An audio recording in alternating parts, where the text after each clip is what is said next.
तो दोस्तों एक तरीके से देखें तो साल 2022 एक लड़ाई का साल बनने जा रहा है। पूरा दुनिया में बड़े बड़े लड़ाई का बादल छाया हुआ है, तो वहीं पे अब फिर से नया लड़ाई शुरू होने का संभावनाएं उभर के आगे आ रहा है। एक तरफ जहां पे साल के शुरुआती समय से ही यूक्रेन और रशिया में लड़ाई शुरू हुआ है, तो वहीं पे हाल फिलहाल में ताइवान के मुद्दे को लेकर अमेरिका और चाइना में भी गर्मा गर्मी बढ़ गया है। और दूसरी तरफ रिपोर्ट ये भी है कि नगानो कराबाख को लेकर फिर से एक बार आर्मेनिया और अजरबैजान के बीच में झड़प शुरू हो गया। पर दोस्तों इस दरमियान बड़ा खबर यह है कि यूक्रेन और रशिया की लड़ाई शुरू होने के बाद पहली बार अमेरिका के तरफ से रशिया के खिलाफ अपने सबसे ताकतवर फाइटर एयरक्राफ्ट कहे जाने वाले F-22 एयरक्राफ्ट का डिप्लॉयमेंट कर दिया गया। बताया जा रहा है कि अमेरिका के द्वारा F-22 एयरक्राफ्ट को रशिया से स्ट्राइकिंग डिस्टेंस में, मतलब रशिया के ऊपर हमला कर सकने वाले डिस्टेंस में तैनात कर दिया गया है। और दोस्तों आज के इस वीडियो में आप लोगों को अमेरिका के इसी डिप्लॉयमेंट के बारे में बताऊंगा, तो डिटेल में जानने के लिए वीडियो के आखिर तक बने रहिए और चैनल को सब्सक्राइब और वीडियो को लाइक जरूर कीजिए। तो दोस्तों हाल ही में अमेरिका के एयरफोर्स जो यूरोप में तैनात है उनके द्वारा एक जानकारी दिया गया कि अमेरिका ने अपने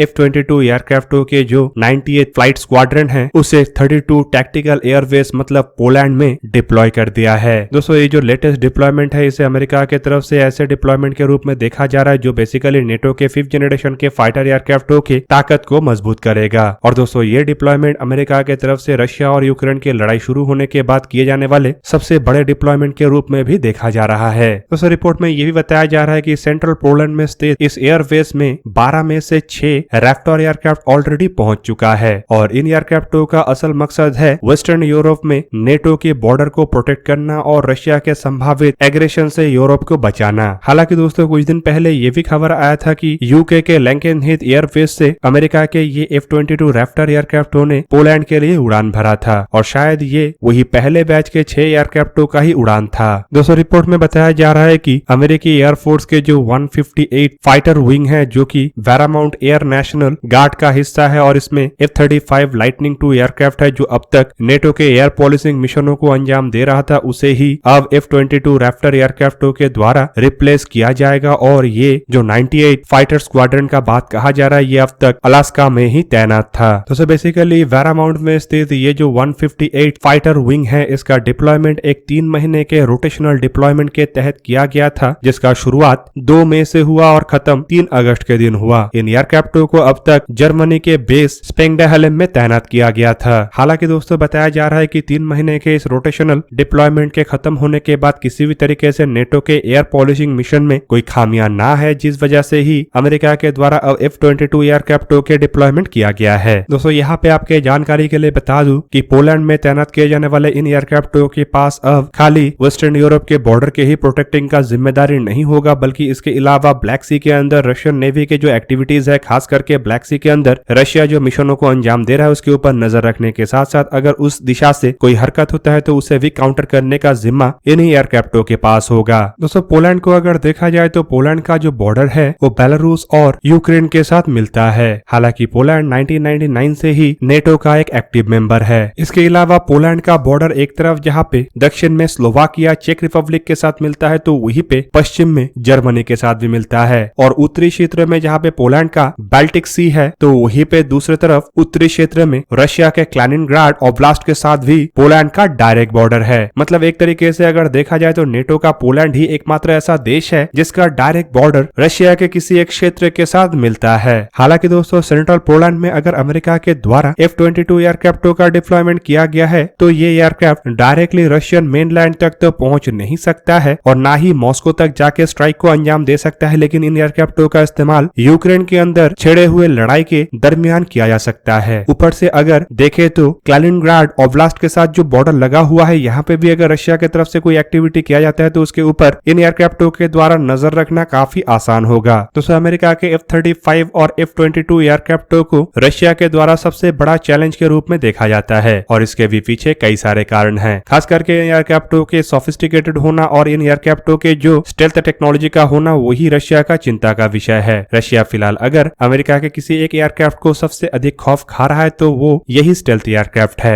और दोस्तों दूसरी तरफ अगर देखा जाए तो रशिया के पास अमेरिका के नॉन स्टेल्थ एयरक्राफ्टों का काउंटर तो है, लेकिन स्टेल्थ एयरक्राफ्टों को काउंटर करने के लिए रशिया के पास ना ही इस टेक्नोलॉजी के स्टेल्थ एयरक्राफ्ट है और ना ही बड़े मात्रा में कोई भी दूसरे टेक्नोलॉजी के स्टेल्थ एयरक्राफ्ट है। रशिया केवल मात्र अपने बेड़े को 6 ही स्टेल्थ सुखोई Su-57 फाइटर एयरक्राफ्टों से लैस कर सका। हालांकि इसके अलावा रशिया की तरफ से डेवलप किया हुआ S-400 मिसाइलों को स्टेल्थ किलर मिसाइल के रूप में रशिया की तरफ से दावा तो किया जाता है, लेकिन कितने हद तक ये अमेरिका के F-22 और F-35 को रोक पाएगा, ये फिलहाल एक तरीके का बड़ा सवाल है। पर दोस्तों, अगर अमेरिका के F-22 एयरक्राफ्टों को देखा जाए तो फिलहाल इन एयरक्राफ्टों को दुनिया के केवल मात्र सबसे पहला 5th जनरेशन के स्टेल्थ एयरक्राफ्ट के रूप में नहीं देखा जाता है, बल्कि अभी भी इन एयरक्राफ्टों के टेक्नोलॉजी को दुनिया के सबसे सोफिस्टिकेटेड और सबसे आधुनिक टेक्नोलॉजी के एयरक्राफ्ट के रूप में देखा जाता है। दोस्तों, आपको जान के हैरानी होगा कि जब पूरा दुनिया 4th जनरेशन के फाइटर एयरक्राफ्टों को डेवलप करने का प्रयास कर रहा था, तभी अमेरिका की तरफ से 5th जनरेशन के इन फाइटर एयरक्राफ्टों के ऊपर काम शुरू कर दिया गया था। हालांकि इन एयरक्राफ्टों को अमेरिका के द्वारा जब अपने बेड़े में शामिल किया गया, तब तक तो दुनिया में अन्य देशों की तरफ से 5th जनरेशन के फाइटर एयरक्राफ्टों के ऊपर काम भी सही ढंग से शुरू करना संभव नहीं हो पाया। दोस्तों, अमेरिका के F-22 एयरक्राफ्टों को एक एयर सुपीरियोरिटी फाइटर एयरक्राफ्ट के रूप में देखा जाता है, जिसका निर्माण का काम लॉकहीड मार्टिन एरोनॉटिक्स की तरफ से किया गया है, जबकि इसमें Boeing defence, space and security की तरफ से भी काफी मदद किया गया है। एयरक्राफ्टों ने अपना पहला उड़ान 7 सितंबर 1997 में भरा, जो करीबन आज से 24 साल पहले, और एयरक्राफ्टों को अमेरिका के बेड़े में 15 दिसंबर 2005 में शामिल किया गया। फिलहाल ये एयरक्राफ्ट एक्टिव सर्विस में है। एयरक्राफ्टों के प्रोडक्शन का काम 1996 से लेकर 2011 तक हुआ है और रिपोर्ट के मुताबिक अब तक ऐसा 195 एयरक्राफ्टों का निर्माण अमेरिका कर चुका है, जिनमें 8 जहां पे टेस्ट एयरक्राफ्ट है तो वहीं पे 187 ऑपरेशनल एयरक्राफ्ट है। दोस्तों, इन एयरक्राफ्टों को लॉकहीड मार्टिन YF-22 मॉडल के बेस पे ही बनाया गया है। दोस्तों, एयरक्राफ्टों के अगर फीचरों को देखा जाए तो बेसिकली ये सिंगल पायलटेड एयरक्राफ्ट है, मतलब एक ही पायलट का आवश्यकता होता है इन एयरक्राफ्टों को फ्लाई करने के लिए। एयरक्राफ्ट के आकार को देखा जाए तो लंबाई इसका करीबन 18.92 मीटर मतलब 62 फीट 1 इंच है, जबकि इसका चौड़ाई करीबन 13.56 मीटर मतलब 44 फीट 6 इंच है। एयरक्राफ्ट की हाइट करीबन 5.08 मीटर मतलब 16 फीट 8 इंच है, तो वहीं पे एयरक्राफ्ट के विंग एरिया करीबन 78.04 मीटर स्क्वायर मतलब 840 स्क्वायर फीट के आसपास है। एयरक्राफ्ट के एम्प्टी वेट को अगर देखा जाए तो ये करीबन 19,700 किलोग्राम है, तो वहीं पे इसका ग्रॉस वेट करीबन 29,410 किलोग्राम है। एयरक्राफ्ट के मैक्सिमम टेक ऑफ वेट करीबन 38,000 किलोग्राम के आसपास है, तो वहीं पे एयरक्राफ्ट के इंटरनल फ्यूल कैपेसिटी करीबन 8,200 किलोग्राम है। पर दोस्तों, एयरक्राफ्ट 2 एडिशनल 600 US गैलन के फ्यूल टैंक को कैरी कर सकता है और ये क्षमता करीबन 12,000 किलोग्राम का है। दूसरी तरफ दोस्तों, एयरक्राफ्टों के अगर अन्य फीचरों को देखा जाए, खास करके एयरक्राफ्टों में इस्तेमाल होने वाले इंजन, तो दोस्तों ये दुनिया का पहला 5th जनरेशन का इंजन है।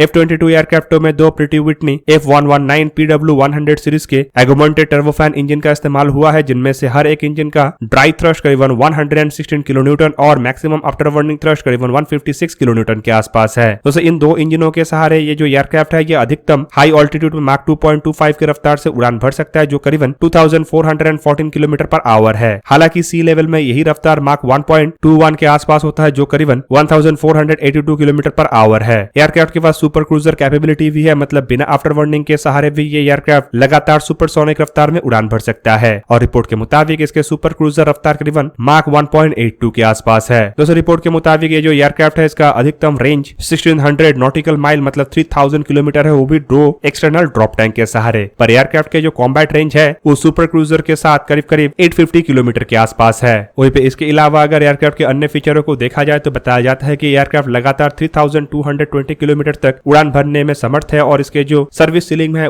मतलब ऊंचाई में जाने का क्षमता वो करीबन 65,000 फीट मतलब 20 किलोमीटर के आसपास है। हालांकि दोस्तों, एयरक्राफ्ट के जो हथियार है वो केवल मात्र एयर टू एयर हथियार के रूप में ही पहले डिजाइन किया गया था, लेकिन अब एयरक्राफ्टों में एयर टू ग्राउंड हथियारों का भी इस्तेमाल किया जाता है। मेन हथियार के रूप में एयरक्राफ्ट में एक 20 मिलीमीटर के M61A2 वेलकम रोटेटरी कैनन का इस्तेमाल किया गया है, जिनमें 480 राउंड एमुनिशन रहता है। इसके अलावा एयरक्राफ्ट के इंटरनल और एक्सटर्नल 2 वेपन बे है, और इंटरनल वेपन बे में ये 6 M120 एमराम मिसाइल या फिर 2 M9 साइडवाइंडर मिसाइल को कैरी कर सकता है। एयर टू ग्राउंड हथियार के रूप में फिलहाल एयरक्राफ्टों में कुछ हथियारों को जोड़ा गया है, जिनमें 2 1000 पाउंड के JDAM बॉम्ब या फिर 8 250 पाउंड के GBU-39 स्मॉल डायमीटर बॉम्ब है। इसके अलावा एयर टू ग्राउंड मिशन के रोल में इन हथियारों के अलावा ये एयरक्राफ्ट 2 M120 एमराम और 2 M9 साइडवाइंडर मिसाइलों को कैरी कर सकता है। एक्सटर्नल हार्ड पॉइंट में ये जो एयरक्राफ्ट है, ये 4 विंग पेलॉन के सहारे कई तरीके के हथियारों को कैरी कर सकता है, और क्षमता करीब इसका एक्सटर्नल हार्ड पॉइंट का 2270 किलोग्राम का है। एक्सटर्नल हार्ड पॉइंट में एयरक्राफ्ट में 4 M120 एमराम मिसाइलों को भी लगाया जा सकता है। दोस्तों, F-22 एयरक्राफ्टों के अगर एवियोनिक सूट को देखा जाए तो रिपोर्ट के मुताबिक इसमें AN/APJ-77 रडारों को लगाया गया है। हालांकि कुछ जगहों में बताया जाता है कि अपग्रेडेशन के रूप में अब इसमें AN/APJ-77 V1 रडार का इस्तेमाल किया गया है, जो अधिकतम 125 से लेके 150 माइल मतलब 201 किलोमीटर से लेके 241 किलोमीटर तक 1 मीटर स्क्वायर के छोटे टारगेटों को भी डिटेक्ट कर सकता है। हालांकि इसके जो बड़े बड़े टारगेटों को डिटेक्ट करने का रेंज है वो करीबन 250 माइल्स मतलब 400 किलोमीटर तक है। इसके अलावा एयरक्राफ्ट में AN/AAR-56 मिसाइल लॉन्च डिटेक्टर का इस्तेमाल किया गया है और एयरक्राफ्ट में AN/ALR-98 रडार वार्निंग रिसीवर जो कि 250 नॉटिकल माइल या फिर कहे तो 460 किलोमीटर के दूर से काम कर सकता है। एयरक्राफ्ट में इंटीग्रेटेड CNI एवियोनिक्स और MJU-39-4T